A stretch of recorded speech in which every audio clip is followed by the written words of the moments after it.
करेले का ज़्यादा उत्पादन निकालने के लिए यदि यह वायरस जनित जो बीमारी है ना, इसे आप कंट्रोल नहीं कर पाएंगे तो फिर जितनी भी आप लागत लगा रहे हैं, कर लीजिए मॉडर्न फार्मिंग, एडवांस खेती नहीं।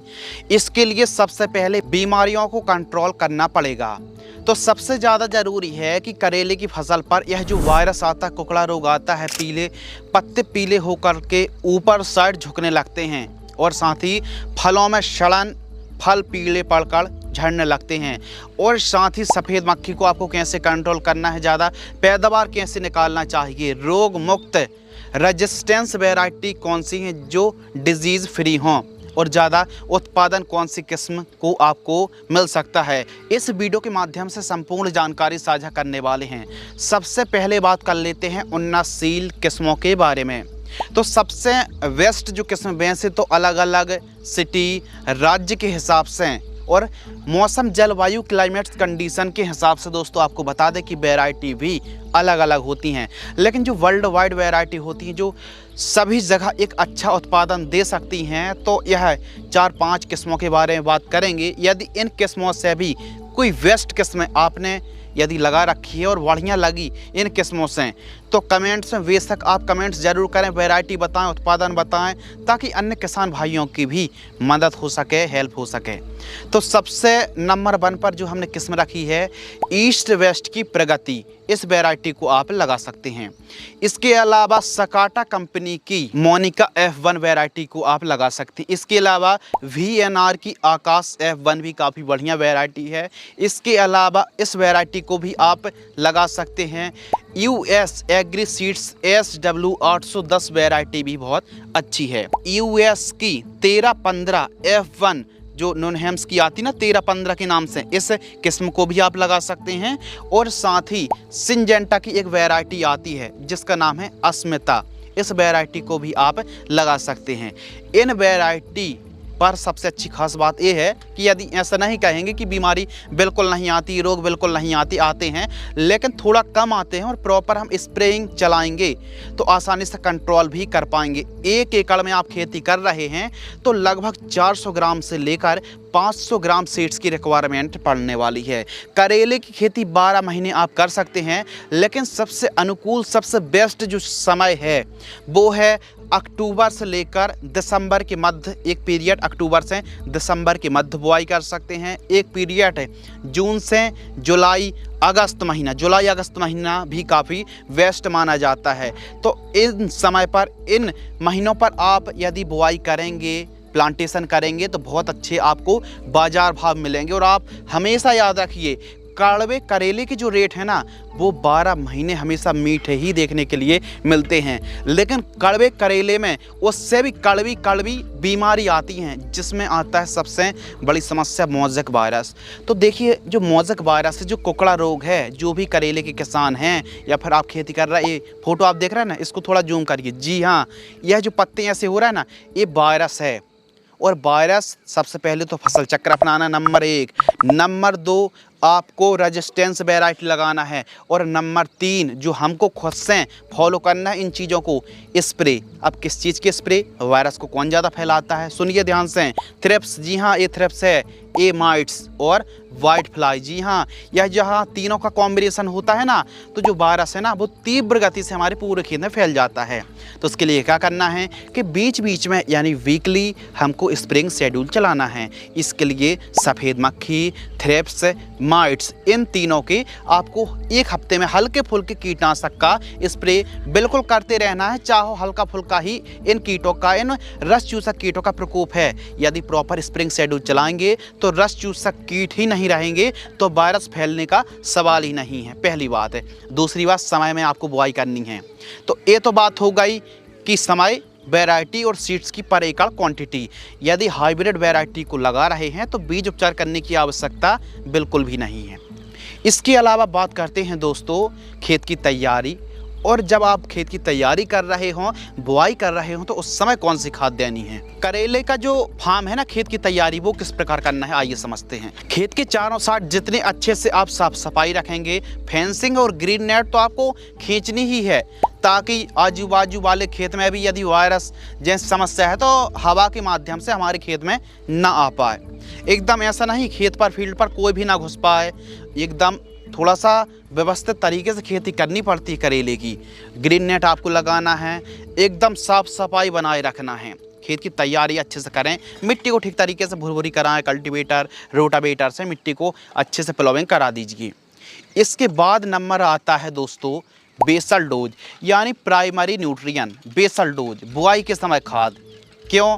क्योंकि जैसे छोटा बच्चा होता ना, उसके लिए माँ का दूध बहुत ज़्यादा ज़रूरी होता है, तो उसी समय जैसे बच्चे को न्यूट्रिशन की आवश्यकता होती है, ठीक उसी प्रकार छोटे से पौधे को nitrogen, phosphorus, potassium, sulphur, calcium, humic, इन पोषक तत्वों की, चाहे zinc, boron, iron, copper, manganese हो, secondary micro nutrient sulphur, calcium और साथ ही मैग्नीशियम हो, इनकी बात हम कर लें तो पोषक तत्वों की आवश्यकता जिस हिसाब से पौधे की रिक्वायरमेंट पड़ेगी, उस हिसाब से पोषक तत्व मौजूद हो जाएंगे। लेकिन यदि आप बड़े एरिया पर करेले की खेती कर रहे हैं तो हम आपको सजेस्ट करेंगे कि मृदा परीक्षण जरूर करा लीजिए, मिट्टी की जांच अवश्य कराएं। उससे यह पता चल जाएगा कि हमारी भूमि पर जिंक की डिफिशियंसी है, फास्फोरस की डिफिशियंसी है या फिर डिफिशियंसी है कैल्शियम की। उस हिसाब से आवश्यकता अनुसार किसी पोषक तत्व की आपकी भूमि पर कमी है तो मिट्टी की जांच अवश्य कराएं। यदि आप मॉडर्न, हाईटेक, एडवांस फार्मिंग कर रहे हैं तो ऐसी कंडीशन पर सॉइल टेस्ट कराना बहुत ज़्यादा ज़रूरी हो जाता है। तो मिट्टी की जांच कराएं। हम बात कर रहे थे बेसल डोज, जो हमारा स्टैंडर्ड बेसल डोज है, प्राइमरी न्यूट्रिएंट है, इस समय आप मिक्स कर सकते हो। जानकारी पर एकड़ की दर से साझा करेंगे। एक एकड़ में आपको एसएसपी सिंगल सुपर फास्फेट जो पाउडर फॉर्म वाली आती है 50 किलोग्राम 300-350 रुपये के आसपास कीमत देखने के लिए मिलती है।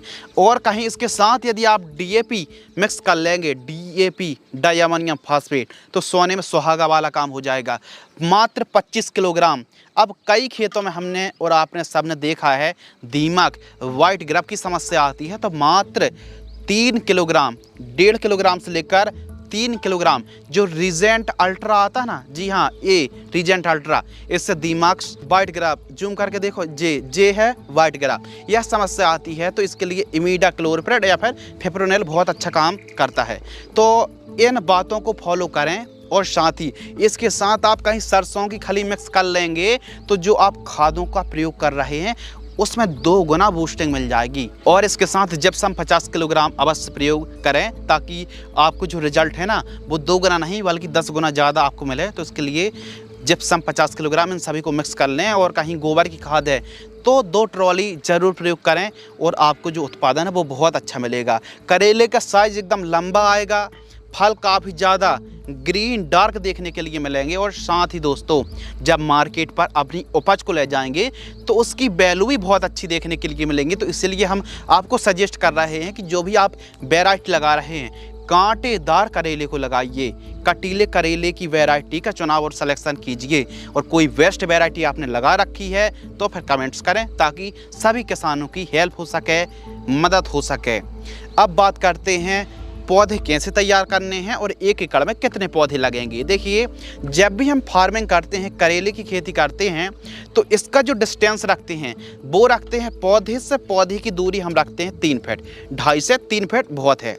और लाइन से लाइन की दूरी हम रखते हैं 5.5 से 6.5 फीट। इस हिसाब से आप खेती करेंगे तो आपको तकरीबन 1 एकड़ में 5000 पौधे से लेकर 7000 पौधे की रिक्वायरमेंट पड़ेगी। लेकिन फिर भी 100-150 पौधे, 200 पौधे एक्स्ट्रा में ही लाने चाहिए गर्मियों के दिनों पर, या फिर ज़्यादा बरसात हो जाती, बरसात के दिनों पर या फिर गर्मियों के दिनों पर डंपिंग ऑफ की समस्या आती है, तो कभी कभी हमको रीट्रांसप्लांट करना पड़ता है, पौधे मर जाते हैं तो फिर दोबारा हमको प्लांटेशन करना पड़ता है। 5000 से 7000 के बीच पौधे की रिक्वायरमेंट पड़ेगी। इसके अलावा सबसे ज़्यादा ज़रूरी है दोस्तों नर्सरी तैयार। तो नर्सरी तैयार होती है प्लास्टिक प्रो ट्रे में। प्लास्टिक प्रो ट्रे में नर्सरी तैयार करने के लिए 15 किलोग्राम वर्मी कंपोस्ट और साथ ही 10 किलोग्राम आपको कोकोपीट खाद लेना है। और इसके साथ आपको 50 ग्राम आपको मिक्स करना है यूपीएल की साफ या फिर कार्बेंडाजिम जब कोई फंगिसाइड, इससे फंगस नहीं लगेंगे नर्सरी में। और इनको मिक्स करके कुछ इस प्रकार एक ही बीजों की बुआई करके नर्सरी तैयार करें। अब नर्सरी तैयार कर रहा है तो कीट और फंगस और पीलापन की समस्या रेयर समस्या है, कोई नहीं बताता।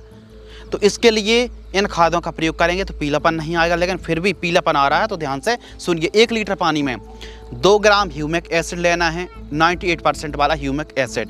और इसके साथ एनपीके 19 2 ग्राम आपको लेना है। और इसके साथ एक इंसेक्टिसाइड, इसके साथ जो कीटनाशक लेना है इमिडाक्लोप्रिड, जैसे बायर कंपनी की कॉन्फिडोर आती है, 1 से 2 ml। और इसके साथ आप एक फंगिसाइड जैसे M45 2 ग्राम, इनके साथ मिक्स करके स्प्रे करने से ना तो पीलापन रहेगा और ना तो कोई जो समस्या मैंने बताई वो सब साफ एकदम स्वस्थ नर्सरी रहेगी। और सुबह शाम आवश्यकता अनुसार कुछ इस प्रकार हैंड स्प्रिंकलर से सिंचाई करनी चाहिए। अब बात करते हैं दोस्तों करेले की फसल पर लगने वाली बीमारी और उनका इलाज उपाय। करेले की फसल पर सबसे बड़ी समस्या सफ़ेद मक्खी, थ्रिप्स, माइट्स और साथ ही जो फ्रूट फ्लाई है ना, फल मक्खी, जे, यह जो समस्या है ना, सड़न की समस्या, जूम करो, यह जो गोल्डन कलर की दिख रही है, यह दुश्मन है करेले की फसल में फलों की। तो फल मक्खी समस्या है, semiloopers, bollworm, powdery mildew, downy mildew, anthracnose के साथ साथ मोज़ेक वायरस और बीमारी आप डिस्प्ले पर तो देख ही रहे हैं। अब बीमारी ऑफ सीजन पर थोड़ी ज़्यादा आती हैं, कभी कभी हम सर्दियों पर करेले की खेती करते हैं तो थोड़ा सा समस्या बीमारी कम देखने के लिए मिलती, साथ ही पीलापन की कभी कभी समस्या आ गई, फल फूल ड्रॉपनेस की समस्या आ गई, या फिर प्लांट हमारा पौधा फसल स्ट्रेस में है, तनाव में है और तोड़ाई के बाद हार्वेस्टिंग के बाद हरी भरी फसल नहीं है और ज़्यादा हमको क्वांटिटी में उपज देखने के लिए नहीं मिल रही है। तो सबसे पहले हमको लड़ना पड़ेगा बीमारियों से, फिर उसके बाद लड़ना पड़ेगा जो न्यूट्रिएंट की डिफिशिएंसी होती है उनसे हमको लड़ना पड़ेगा, यानी पोषक तत्वों की पूर्ति करें और रोग और बीमारी को कंट्रोल करना पड़ेगा। स्प्रेइंग शेड्यूल की अगर हम बात करें तो करेले की फसल पर जो स्प्रेइंग शेड्यूल है वो 15 लीटर की दर से है। अब यह जो लिस्ट आप देख रहे हैं ना, सीधी लिस्ट, दिन और लीटर दिए हैं और ml के हिसाब से, यानी 15 लीटर की दर से डोज का जो पूरा कॉम्बिनेशन आप देख सकते हैं, चार्ट देख सकते हैं, वीडियो को पॉज कर सकते हैं। और साथ ही इस कॉम्बिनेशन को चाहे तो सिलिकॉन चिपको के साथ ही मिलाकर स्प्रे करें, पहली बात है। तो इस हिसाब से बीमारी और जो डोज है ना उसको कम ज़्यादा ना करें, बल्कि गैप को कम ज़्यादा कर सकते हैं। बीमारी यदि कम है तो फिर डोज को कम ज़्यादा कर सकते हैं, पहली बात है। अब बात आती है खादों का शेड्यूल, फर्टिगेशन शेड्यूल। तो फर्टिगेशन शेड्यूल का चार्ट आप देख सकते हैं, दिनों के हिसाब से आप आवश्यकता अनुसार फसल में चला सकते हैं। इन खादों को सॉइल एप्लीकेशन से आपको चलाना चाहिए। अब बात कर लेते हैं करेले का उत्पादन। तो 1 एकड़ में जो उत्पादन है करेले का वो लगभग 120 से 140 क्विंटल प्रति एकड़ की दर से पैदावार आप निकाल सकते हैं। और करेले की जो लाइफ साइकिल है वो 4 महीने बड़े आराम से चल जाती है, यानी लाइफ साइकिल। और आप बात कर लेते हैं लागत। तो देखिए लागत की अगर हम बात करें तो देखिए इसमें मल्चिंग पेपर लगती है, ड्रिप लगती है। यदि हम वैज्ञानिक तरीके से खेती करें तो देखिए आप मल्चिंग पेपर यदि लगा रहे हैं तो अच्छी बात है, और मल्चिंग पेपर 25 माइक्रोन का लगाना चाहिए। 16 mm इनलाइन की ड्रिप आपको बिछानी चाहिए। इसके अलावा जो लागत है, कॉस्ट है 1 एकड़ में 60,000 रुपये से लेकर 80,000 रुपये लागत लगेगी यदि आप एडवांस फार्मिंग करते हैं। एडवांस खेती करते हैं तो इतनी लागत बड़े आराम से लग जाती है। और प्रथम जो तुड़ाई है, फर्स्ट हार्वेस्टिंग है, 50 से 60 दिन की हमारी फसल होती है तो एकदम हार्वेस्टिंग के लिए तैयार हो जाती है। और अगर हम बात कर लें लाभ की तो सभी लागत को यदि हम काटेंगे और करेले की खेती 1 एकड़ में करेंगे तो 3 लाख रुपए के आसपास आप कमाई कर सकते हैं। अब करेले की फसल से जुड़ी या फिर कोई भी आपके मन में डाउट्स हों, कोई भी आपके मन में कोई सवाल चल रहे हो, टीवी चल रही हो, तो फिर आप कमेंट्स कर सकते हैं। मिलते हैं एक और एडवांस नॉलेज के साथ, तब तक अपना ख्याल रखिए। जय हिंद, वंदे मातरम।